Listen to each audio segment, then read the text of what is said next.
Good evening, everyone. Welcome to the News Today edition of 25th November. My name is Anuj and I will be taking this session. So, in today's session, we will be covering 12 news, and in those 12 news, we will be covering 3 as the main news, 8 as quick updates, and 1 news as personality in news. So, in main news, we will be covering about volcanic eruption in Ethiopia. In second news, we will be covering about Chief Justice of India and the judges of Supreme Court. In third main news, we will be covering about the Supreme Court Center for Research and Planning has released a white paper on artificial intelligence and judiciary. So these three news are main news for today. Then we have quick updates. Then we will be covering personality in news, that is Lachit Borphukan. So let us move to the first news for today. So the first news for today is that volcanic eruption has taken place in Ethiopia. It is important for our examination as it is mentioned in GS paper 1 as well as in GS paper 3. In GS paper 1, it is mentioned that important geophysiological phenomena such as volcanic activity, and in paper 3 we have mentioned of disaster management. So let us move to the news discussion. So first let us discuss the context of this news. We have briefly discussed the context of the news. So again, Ethiopia long dormant highly Gobi volcano erupted for the first time in more than 1200 years. So it's an important fact that it has erupted for the first time. On the basis of activity, there are three types of volcano. One is active volcano, which erupt quite oftenly. Then we have dormant volcanoes, which have not erupted from a long time. Then we have extinct volcanoes.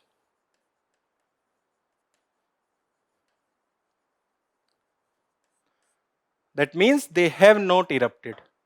Okay, so based on activity, volcano can be categorized into three: active volcano, dormant volcano, and extinct volcano. Okay, now let us understand about volcanic eruption. It is very important to understand how volcanic eruption take place, what are the reason behind it, and how they can be asked in your examination. So first of all, let us understand its definition. So it is defined as the expulsion of gases, rock fragment, and or molten lava from within earth through a vent onto the earth's surface. Please be clear here that earth lava and magma are same, but magma is known as when the lava is there below the surface of the earth.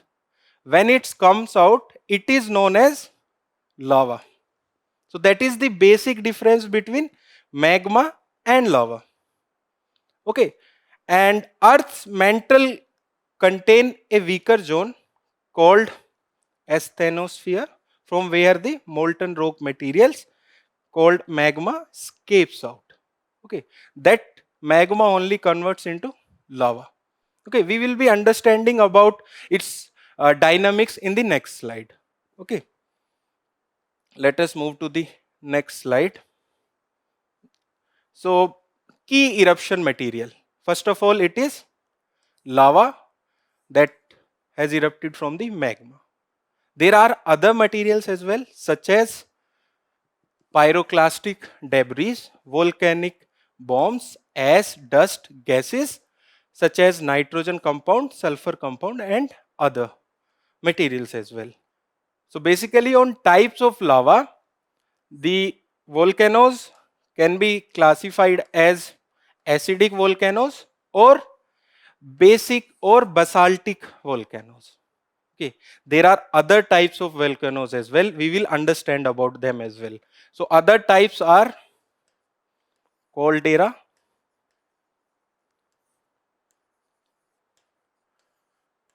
flood basalt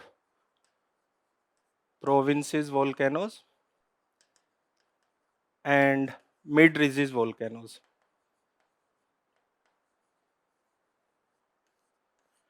Before understanding them, let us understand how does a formation of volcano take place. You might have studied about tectonic plates in your geography classes. Okay, so tectonic plates either move away from each other, okay, or converge towards one another. There is another kinds of movement as well. They pass through one another.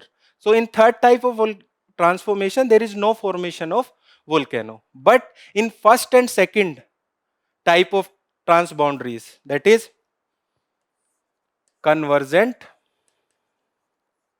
and divergent types of boundaries,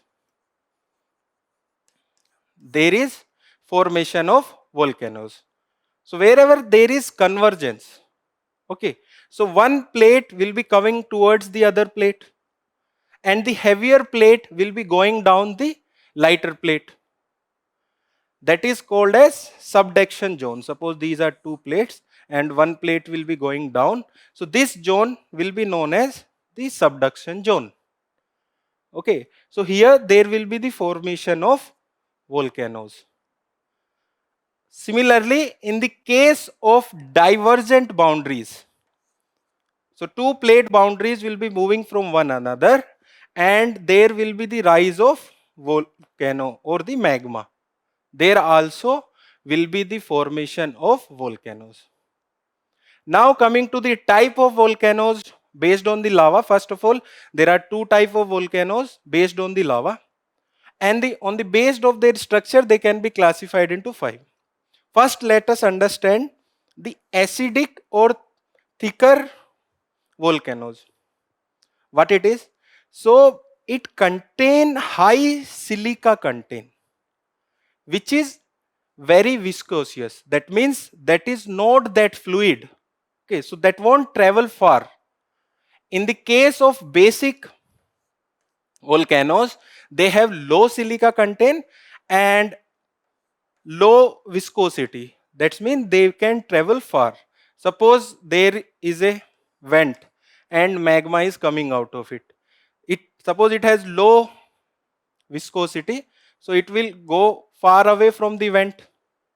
That is the formation of basic volcanoes, also known as the sealed volcanoes. It is given in your NCRTs, okay, geography NCRTs. Then coming to the cone volcanoes or composite volcanoes. In this, the silica content is high, which is viscous. So the lava won't travel far from the vent. So it will go like this. There will be the formation of cone. That's why they are known as cone volcanoes. Coming to the caldera volcanoes, you might have also heard about caldera lakes as well. The eruption is so powerful that the upper portion is erupted, so that a lake is formed there. That's why it is known as the caldera volcanoes. Now coming to the flood basalt provinces. Flood means a rush. Basalt means igneous rocks and provinces means an area. So there is large amount of lava that is coming out in a particular area forming basalt rocks. And its example is Deccan Trap.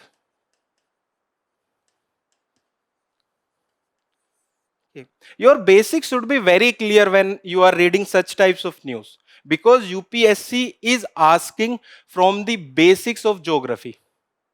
And last type of volcano is mid-ridges volcano. These are formed on ocean basins where two plate tectonic or plates are moving away from the each other. So it should be very clear. Five types of volcanoes. Okay. One is acidic, also known as cone volcanoes or composite volcanoes. Then basic volcanoes, also known as sealed volcanoes. Then the caldera volcanoes, flood basalt provinces volcanoes, and the mid-ridges volcanoes. Okay, now let us move to the next part of this discussion. So, in the next part, we will be discussing about the major consequences of volcanic eruption. First of all, let us look at the positive. So, as the magma is coming from beneath the earth, we can understand about the information regarding the earth interior. It acts as a direct source. Secondly, it is source of geothermal energy because it is heated and it is lead to the formation of heat in the surrounding area. That's why it forms as source of geothermal energy. Lastly, it lead to temporary cooling of atmosphere. As the acids and other gases are shoot up from the vent, they act as a shield at the atmosphere, and the sunlight cannot enter at the below these surface. That's why it acts as a temporary cooling of atmosphere. Then it have negative impact as well. First of all, it lead to air pollution as well as the acid rain, as there are compound of sulfur. Also, it is accompanied by disaster. First of all, volcano in itself is a disaster. Then it also accompanied by a earthquake. And last, it also lead to loss of property and life as well. Also, it also lead to the degeneration of soil. That means soil will be impacted by those pollutants which are coming from the vents. So these are the consequences of the volcanoes. Now we will discuss the PYQ related to this news.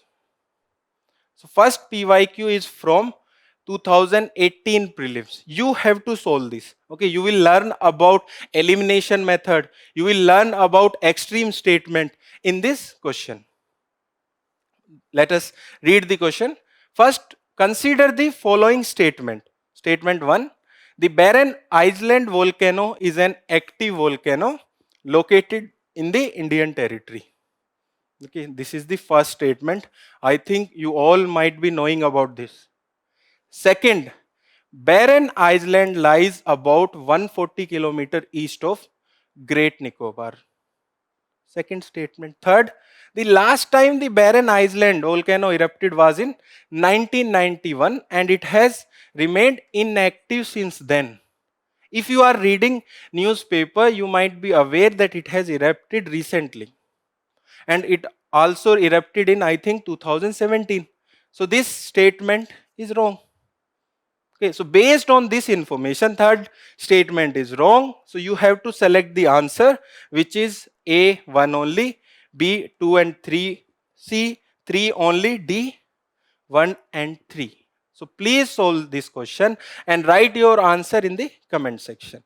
Okay, there is a PYQ from the mains as well from 2014. And the question is, why are the world fold mountain system located along the margin of continent? Bring out the association between the global distribution of fold mountains and earthquake and volcanoes. So here you should be very clear about plate tectonics, how fold mountain formation take place, what are the location of fold mountains, and if you are very thorough with them, you can also draw a world map where fold mountains are located. That will enhance your answer. Okay, so these are the PYQ related to the first news. Let us move to the second news. So in the second news, we will be learning about the 53rd Chief Justice of India. In this news, we will be covering about the appointment procedure of Chief Justice of India, then other Supreme Court judges and their removal. Okay. And it is related to GS paper 2, which talks about structure, organization, functioning of executive and the judiciary. Let us move to the discussion of this news. So first, let us discuss the context. The context is that Justice Surya Kant has been sworn in as the 53rd Chief Justice of India. He is the 53rd Chief Justice of India. let us understand the appointment procedure of Chief Justice of India. First of all, procedure. Okay, so the outgoing CGI recommend the successor. Okay, it is not random successor. He recommend on the basis of seniority. We will understand about seniority convention in the next point. So it is not random. He select or he recommend on the basis of seniority. Okay, and it is forwarded to the law ministry, and law ministry forward the recommendation to the Honorable Prime Minister of India. Then Honorable Prime Minister advises the President. Then the President appoint the CGI. So that is the basic procedure. Now coming to the seniority convention. Okay. So basically the senior most judge is selected as the Chief Justice of India. And it is an convention.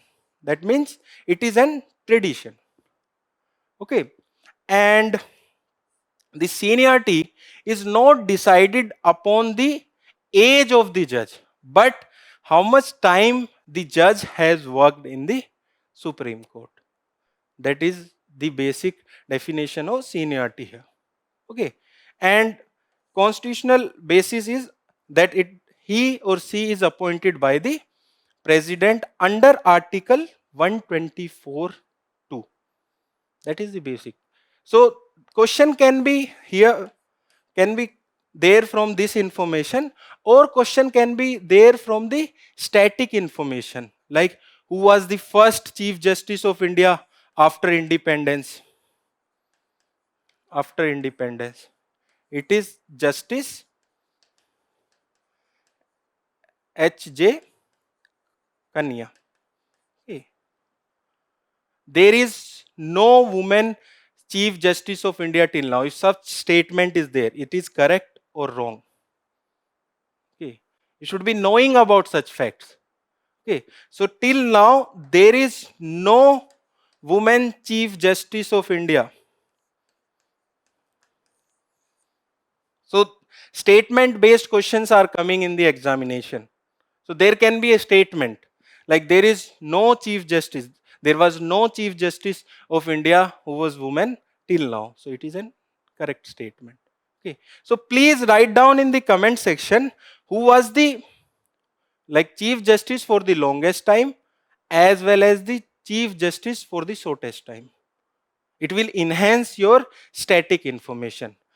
What I am asking is, please write down in the comment section who was the Chief Justice who has served as the Chief Justice of India for the longest time as well as the Chief Justice for the shortest time. You have to write that in the comment section. Okay, let us move to the next slide. Next slide is about the appointment of the other Supreme Court Supreme Court judges. Okay. First of all, the Supreme Court judges are appointed on the basis of collegium recommendation. And they are also appointed under Article 124(2). So basically, Supreme Court judges are appointed by President on the advice of the collegium. What is the present constituent of collegium? It is the CGI plus 4 senior most judges.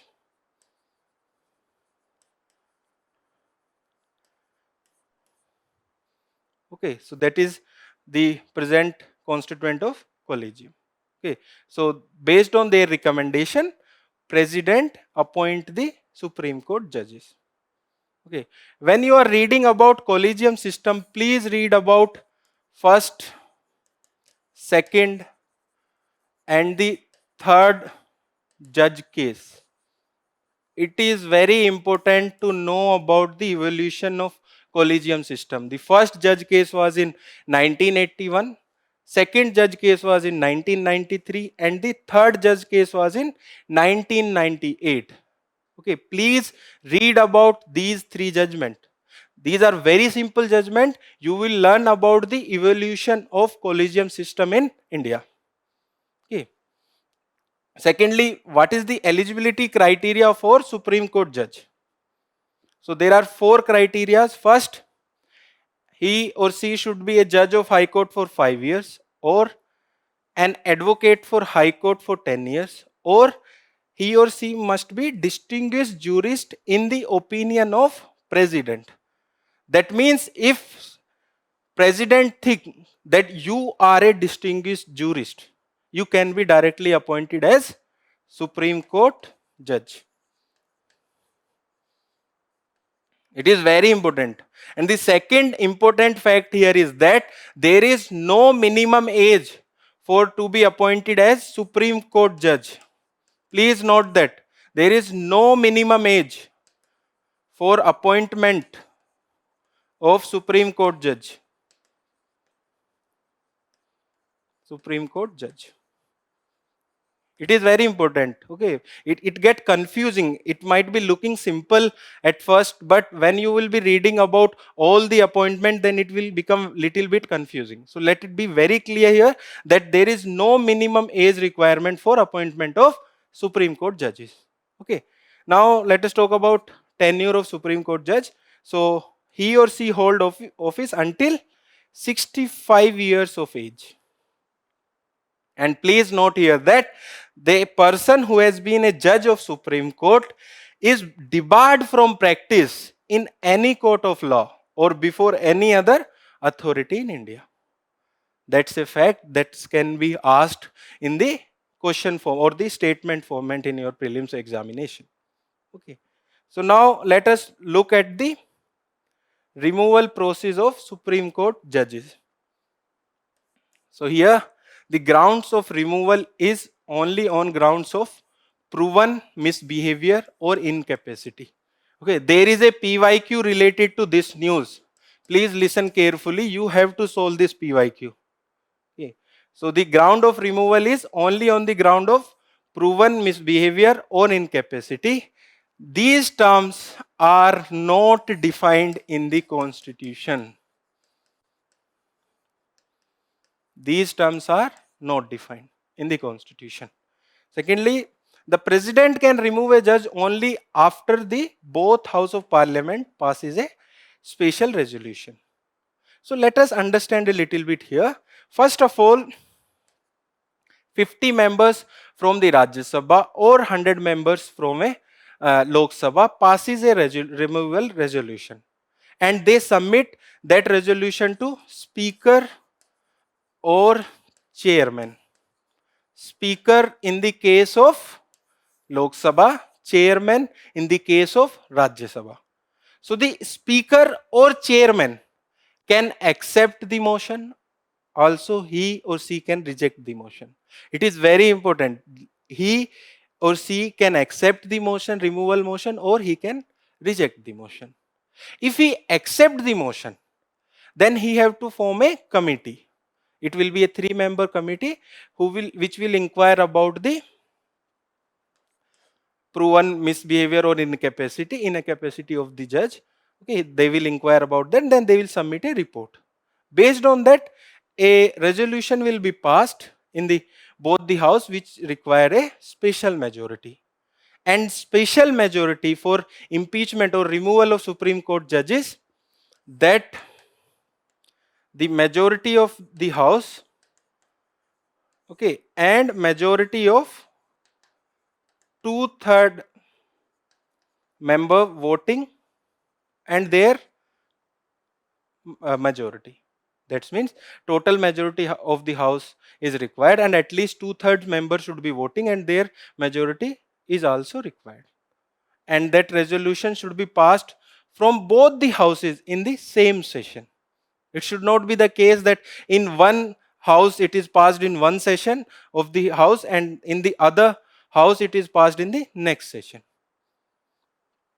Lastly, the procedure for removal of judge is elaborated in the Judges Inquiry Act of 1968. Okay, based on this information, there was a PYQ. You have to solve that PYQ. Okay. Now, in the last slide of this news, let us understand about the key role and power of the Chief Justice of India. First, he perform as the judicial leadership. What does it mean? Basically, he heads the Supreme Court, preside over the constitution benches, and allocate cases. Okay, which bench will handle which case. Secondly, he has administrative authority as well, in which he control the roster as well as supervise courts administration and ensure smooth functioning of the judicial system. So basically, he is responsible for the administrative functions as well. Lastly, his judicial vision should be very clear, and he forms the judicial vision of the Supreme Court by safe prioritizing, such as reducing pendency cases, as there are around 90,000 pendency cases in Supreme Court. Okay, you should know such type of facts. Promoting alternative dispute resolution and strengthening constitutional governance. Okay, so these are the key roles and power of the CGI. One of the most important function also is that he is the part of the collegium system. We have discussed this. Okay, CGI along with the 4 other senior most judges. Okay, so these are the key roles and power of the CGI. Now we will discuss some PYQ related to this news. So the first PYQ is from 2019. Okay, you have to solve this PYQ because we have discussed this in detail. The first statement is the motion to impeach a judge of the Supreme Court of India cannot be rejected by the Speaker of the Lok Sabha as per the Judges Inquiry Act of 1968. We have discussed this statement. Second, the Constitution of India define and give details of what constitute incapacity and proven misbehavior of the judges of the Supreme Court of India. That is the second statement. Third, we have discussed this as well. The detail of the procedure of impeachment of the judges of the Supreme Court of India are given in the Judges Inquiry Act of 1968. We have discussed this as well. Lastly, if the motion for the impeachment of judges is taken up for the voting, the law requires total membership of that house and by not less than 2/3 of total membership of that house present and voting. We have discussed this as well. So basically, you have to mark the correct answer, and the option given are, which of the statement given above is are correct? A 1 and 2, B 3 only, C 3 and 4 only, D 1, 3 and 4. Please write down the answer in the comment section. Now moving to the next PYQ. So it is from 2021. And the question is, with reference to the Indian judiciary, consider the following statement. The first statement is, any retired judge of the Supreme Court of India can be called back to the seat and act as Supreme Court judge by Chief Justice of India with the prior permission of President of India. Okay, so it is an correct statement.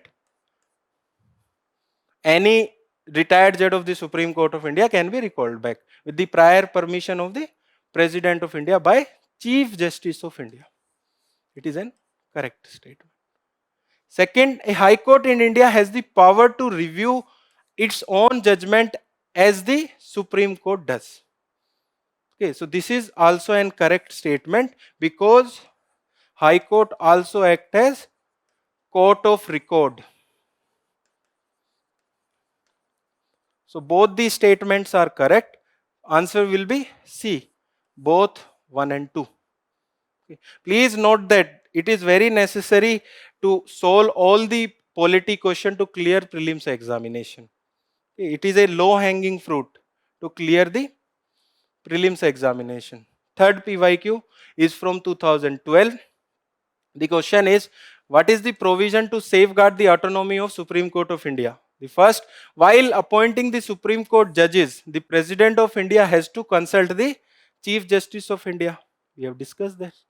Second, the Supreme Court judge can be removed by Chief Justice of India only. We have discussed this. There is an impeachment process or removal process for judges of Supreme Court. Third, the salaries of the judges are charged on the Consolidated Fund of India, to which the legislature does not have to vote. I think you might know about the charged on the Consolidated Fund meaning. So It is also an correct statement. This is a wrong statement. This is correct statement. Now the fourth statement. All appointment of officer and staff of the judge of the Supreme Court of India are made by the government only. It's an incorrect statement. These are made by the Supreme Court itself. Okay. So this is an wrong statement. 2 and 4 are incorrect. 1 and 3 are correct. So answer is A. 1 and 3. Now let us discuss one PYQ related to mains. It has appeared in this year examination. Okay. And the question is, discuss the evolution of collegium system in India. Critically examine the advantage and disadvantage of the system in the appointment of judges of Supreme Court of India and that of USC. Okay, so they are basically asking about the evolution of collegium system in India. Then they are asking about the advantage and disadvantage of system in appointment of judges of Supreme Court of India, and you have to compare it with the appointment system in the US.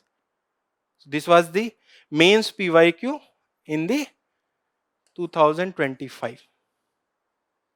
Okay. So you might understand the nature of question which are coming in the examination. Questions are very basic. You should be very thorough with your basic. Okay, so it might be geography, it might be polity, or it might be environment. You should be very thorough with the basic concept of that syllabus. Then only you will be very comfortable in solving the question in the examination. Now let us move to the next news, which is the last main news for today.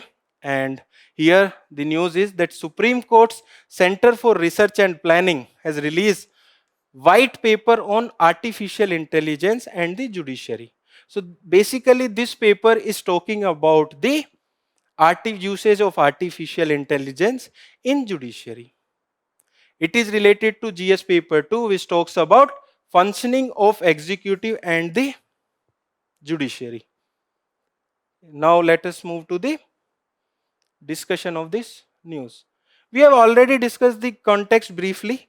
So this paper review the safe use of AI in judiciary, outline key ethical challenges, offer recommendation, and it also give the case examples of the other countries as well. That is the basic purview of this white paper.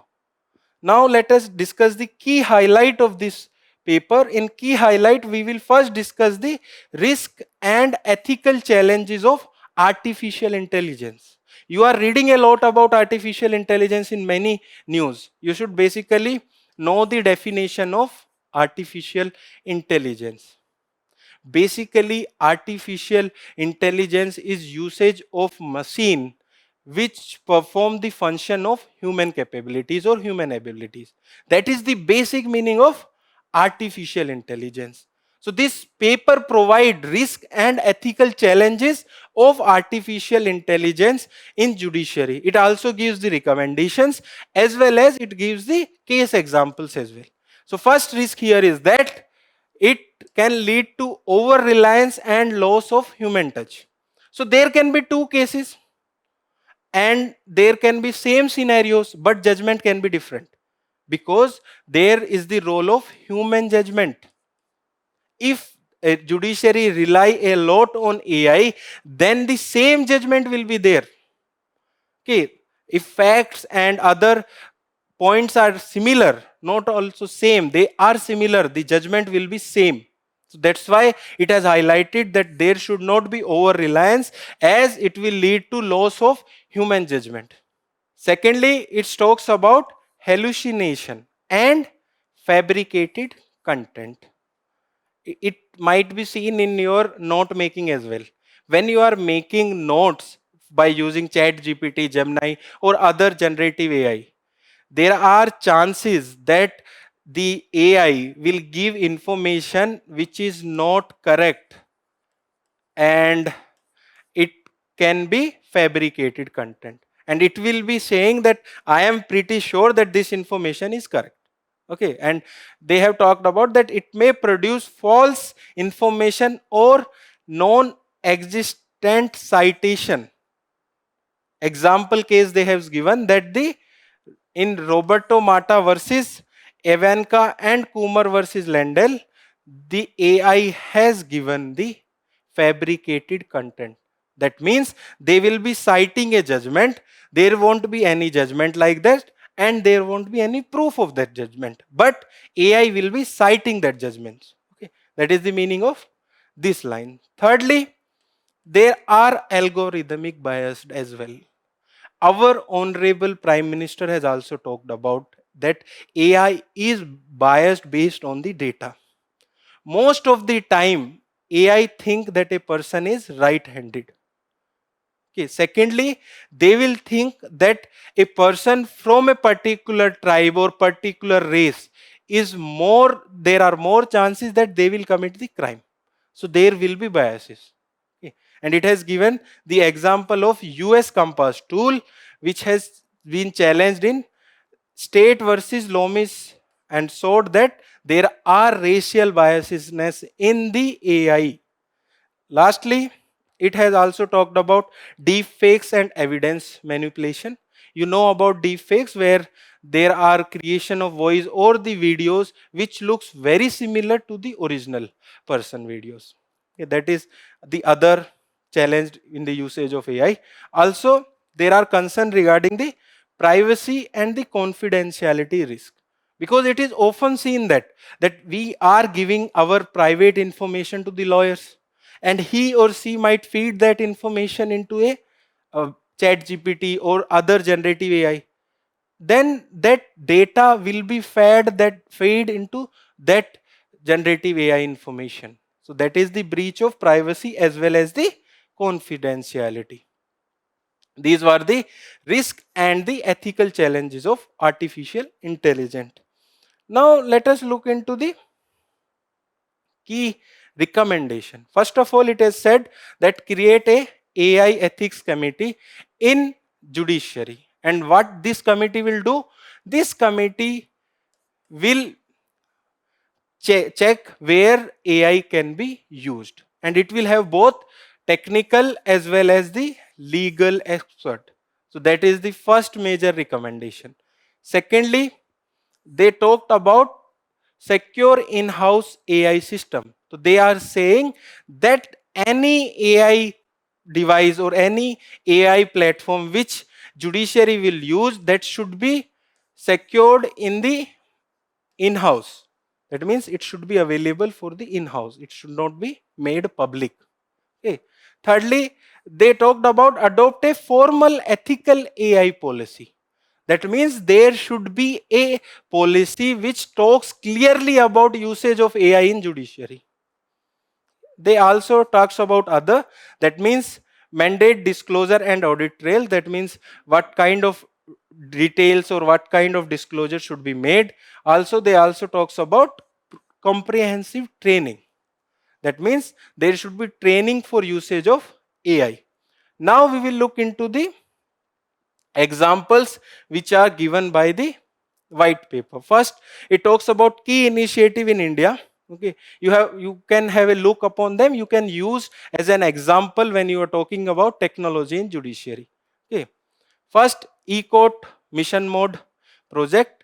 It is an AI tool which tackle case backlog, linguistic barriers, and administrative delay. Secondly, they talk about, and the key initiative which are there in India is SUPES. That means Supreme Court Portal for Assistance in Court Efficiency.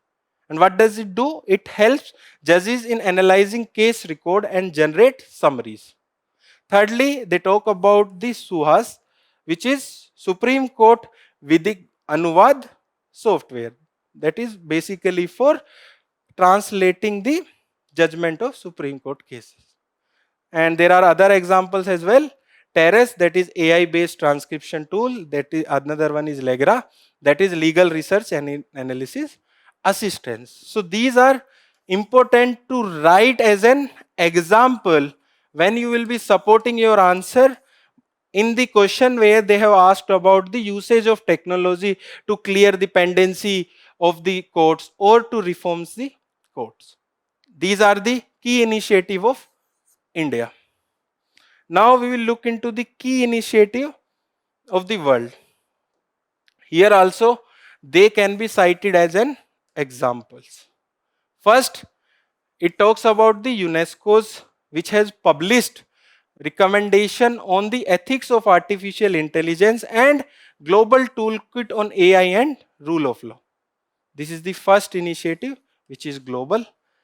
Then they have also talked about a initiative of OECD, that is Organization of Economic Cooperation and Development, and it has published principle of artificial intelligence which established the first intergovernmental standard for AI.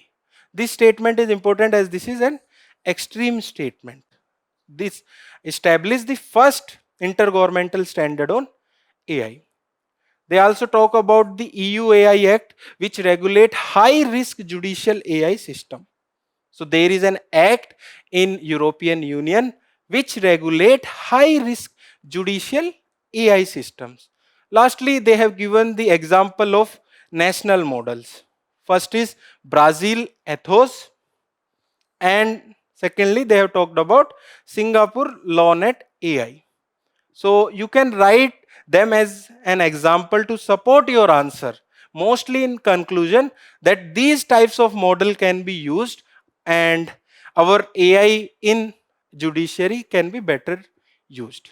So this was all about this news. We will discuss one PYQ which is not directly related to this discussion, but it is related to artificial intelligence, and it is was there in 2020 prelims. And the question is, with the present state of development, artificial intelligence can effectively do which of the following? Please read these questions very carefully. Can effectively do or cannot effectively do? There can be such questions as well. Okay. And the options are: 1. Bring down electricity consumption in industrial unit. Second, create meaningful short stories and songs. Third, disease diagnosis. Fourth, text to speech conversion. Fifth, wireless transmission of electrical energy. So the fifth statement is wrong for today itself. Artificial intelligence cannot transmit electrical energy in wireless format. But at the time in 2020, even this statement was wrong.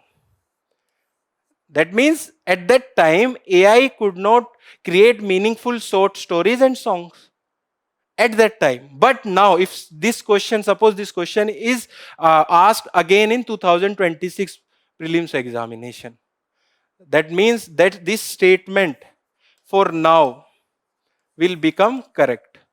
But in 2020 it was a wrong statement. At that time artificial intelligence could not lead to creation of meaningful short stories and songs. Okay, so that's why 2 and 5 are incorrect option, and answer is 1, 3 and 4. I am repeating again, if this question is asked again in prelims examination, then the second statement is correct in the today's context. Okay. The personality in news for today is Lachit Borphukan, and the context for the news is that the Honorable Prime Minister has paid tribute to the Ahom General, that is Lachit Borphukan, on his birth anniversary. In this news, we will learn about Lachit Borphukan. Basically, he was born on 24th November in Chardo, Assam, and he lived from 1622 to 1672. Okay, and he has served several positions in Ahom Kingdom, including the Commander-in-Chief of the Army of Ahom Kingdom. And Ahom Kingdom was established by Sukapa, and who ruled over much of Assam and northeast from 1228 to 1826. This information is very important for your examination. Also read about the Ahom Kingdom, which is given in your history textbook in the regional dynasties chapter. Okay. He is also known for Battle of Saraighat in 16 1871, in which he defeated the Mughal forces, which was led by Raja Ram Singh on the orders of Aurangzeb. This is also an important information. He was leading in the Battle of Saraigat, and it was order from the Aurangzeb. Let us talk about the recognition which is given to the Lachit Borphukan. Firstly, in National Defence Academy, which is there in Pune, the best cadet is given as the Lachit Borphukan Gold Medal since 1999. Okay. There is also a Lachit Divas on November 24th. That it was yesterday. Okay. And there is 125 feet bronze statue as well in Assam. So this was all about Lachit Borphukan. Now we will move towards the quick updates for today. There are 8 quick updates and we will cover them briefly. So the first news is about Gavi. Okay, and it stands for Global Alliance for Vaccine and Immunization. Let us discuss its context or why it was there in news. So it was there in news because Gavi and UNICEF have announced a new agreement to increase global accessibility of the R21 matrix M, that is a malaria vaccine. So this is the context. In the quick updates, the context is very important because there can be a question in the prelims on the context also. They can directly ask about the vaccine, that is R21 matrix M. It is an malaria vaccine. Now coming to the Gavi, we have already talked about it, and it is a global alliance for vaccine and immunization. It was established in 2000 and it is a global public-private partnership to improve vaccination access in low-income countries. The other important information is that India is a member of Gavi. Okay, and recently USA has pulled out from funding of Gavi. It has been seen that USA has pulled out from the major global organization in the recent past. Its mission, it aims to immunize children against deadly disease and strengthen national vaccination system. When we talk about its impact, around 1.2 billion children has given vaccine under Gavi. Okay, and it also leads to market shaping, that is, it negotiates price and uses innovative financial tools such as international finance facility for immunization. This funding facility will be used to fund this vaccine also. Okay, so this was about first quick update. Now let us discuss the second quick update. The second quick update is about uranium 238. And the context is that a recent study has revealed the presence of uranium 238 in the breast milk of lactating mothers in Bihar. So this is the context. This is a concerning news in which it has found that there is presence of uranium 238 in the breast milk of lactating mothers in Bihar. We will understand about uranium 238 concentration and toxicity. We also read about uranium 238 and uranium 235 when we talk about the nuclear power.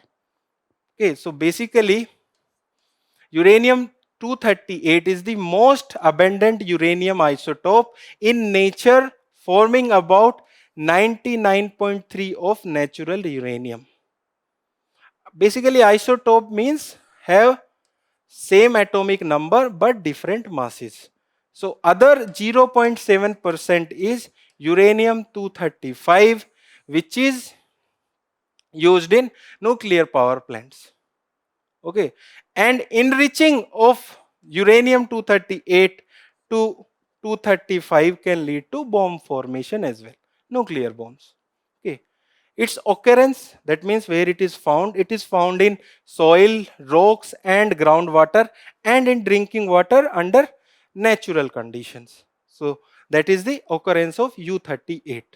Now coming to its toxicity, okay, it poses a greater risk from chemical toxicity as the metal is very heavy that can impact the kidneys of humans. Okay, and that impact will be more than the radioactivity. Okay, now its safe limit. There is a safe limit for uranium 238. There was a previous question in prelims examination where they asked about safe limit for mercury on the basis of information given by WHO. So there is safe limit for uranium 38, that is 238, that is the World Health Organization set a provisional limit of 30 microgram per liter for uranium in drinking water. And the previous question was about the safe limit of mercury. In the prelims examination, there is no safe limit of mercury. Okay, so that was the question which was given in the statement format. Okay. So this was about the second quick update. Moving to the third news. The third news is about Article 51 of UN Charter. So in this news, we will be learning about Article 51 as well as the Article 2 of UN Charter. Okay, and the context is that the countries like Russia in Ukraine war and Israel in the Gaza conflict invoke the self-defense to justify aggression under Article 51. Let us understand about Article 51. Okay, so basically after World War II, the UN Charter legally obligated state to refrain from the threat or use of force. This is Article 2. This is Article 2. So under Article 2, after the World War II, the UN Charter legally obligated states to refrain from the threat or use of war. That is Article 2. Now coming to Article 51. Basically, it recognizes the right to self-defense. That means we can defend our country in case of aggression. But it has led to two interpretations. One is restrictive, that means the right to self-defense arise only after the armed attack. That is restrictive. Secondly, it also lead to another interpretation, that is expensive. That means self-defense can arise in response to an imminent threat of armed attack and may extend even against the non-state actors. That means if a country consider that there is a threat from the state as well as non-state parties, they can use force. That is expensive. There is restrictive as well. The other one is expensive. We have talked about Article 2, Article 51 and interpretations of Article 51 in this news. So the next news is about Lake Urmia. Okay, previously the UPSC has asked about Aral Sea because of the same reason. That's why we are covering this news. And the context is that Iran has attempted a cloud seeding over the Lake Urmia basin to induce rainfall amid the country's worst drought in decades. So basically that means there are drought in Iran and Iran has tried for the cloud seeding to fill the Urmia lake. Okay. Even Delhi government has tried for the cloud seeding to fight the pollution. So there are many usages for cloud seeding, that one of them is this. Now coming to the Lake Urmia. It is the largest lake in the Middle East, and the sixth largest salt lake in the world. Okay, and its location, it is located in northwestern Iran and fed by river like Jarina and Samina. Second important point is its decline. It has lost more than 90% of its original water volume. In the same context, UPSC has asked question about RLC in previous year examination. Now we will talk about its environmental impact. As it is a salt water lake, there will be exposed lake bed salt create that will lead to wind blown from the river, and that will take salt from the bed and it will deposit in the field. That will reduce the fertility. Also it will impact the ecological balance of that region. Now let us talk about its protection status. It is under the Ramsar site as well as the UNESCO's Biosphere Reserve. Please write in the comment section in which country the Ramsar city is located. Okay, please write down in the comment section in which country Ramsar city is located. As we are dealing with the Lake Urmia, and the context is Iran has attempted cloud seeding over the Lake Urmia basin to induce rainfall. This was all about this news. Let us move to the next news. So the next news is about biomass pellets. And the context here is that the Union Minister for New and Renewable Energy has inaugurated state-of-art technology for biomass pellet plant in Rewari, that is there in Haryana. Okay, Rewari or Rewadi. Okay, that is there in Haryana. Let us learn about biomass pellet. Their definition is they are small, cylindrical and condensed form of organic matter. Organic matter are those materials which contain carbons. Okay. And what are the raw material that are used to make biomass pellets? Raw material can be agro residue such as paddy, soya, cotton, gram, jawar, stubble, straw, stalk and husk. Basically, they are formed from agro residue from such crops. Now coming to the application. They are used in generation of heat as well as generation of electricity, as they can be used for burning. Now let us talk about their policy mandate. First, the National Biomass Policy mandate co-firing of 5% biomass pellet in all coal-based thermal power plants. And that requirement is 7% in Delhi and the NCR region. Okay, we have read about NCR region when we were talking about the GRAP implementation in previous classes. Next, policy implementation or policy mandate is that biopellet or biomass pellet manufacturing can be considered under priority sector lending. This was all about the biomass pellet. Let us move to the next quick update. So next quick update is about hammer precision guided weapon. It is important to know the name of this weapon and along with which country we are making this weapon.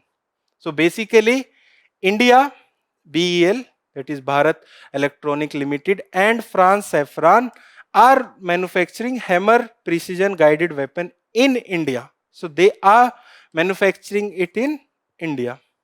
And what is the purpose of this weapon? Basically, it is a combat proven all weather smart air to surface weapon. Air to surface weapon designed for close air strike and deep strike mission. It has a range of more than 70 kilometers and it is a fire and forget. That means it is very precision strike, and even in the case of jammers and other restrictions, it will go and strike on the target. Okay, also it has simultaneous multi-target capabilities. That means when it will be launched after going at distance, it will have the simultaneous attack capabilities. Lastly, it is compatible with 125, 250, 500 and 1000 kilogram standard of bomb bodies. Okay. And it can be launched from low altitude as well as over the rough terrain. It is a air to surface weapon. There are 2 to 3 information which you should read. First, it is a joint venture between India BEL and France Safran. It will be manufactured in India. Its key featured and what is the purpose of this weapon. Now moving to the next quick update. So the next quick update is about tiger reserves. So recently, Supreme Court has appointed a panel, okay, which has recommended to notify tiger reserve in Goa.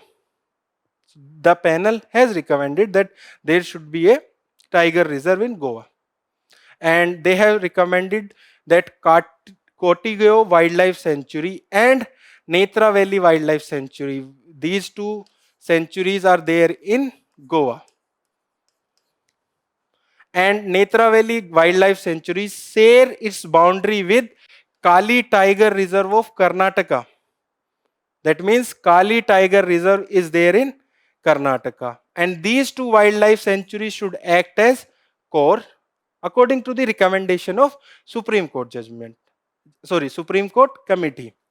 And the Bhagwan Mahavir National Park, that is home to the famous Dudh Sagar waterfall, should act the buffer zone. When you talk about zones of national park or biosphere reserve, it is like core, buffer and the transition zone. These are the zones of biosphere reserves. Okay. Now coming to the tiger reserves and how they are notified.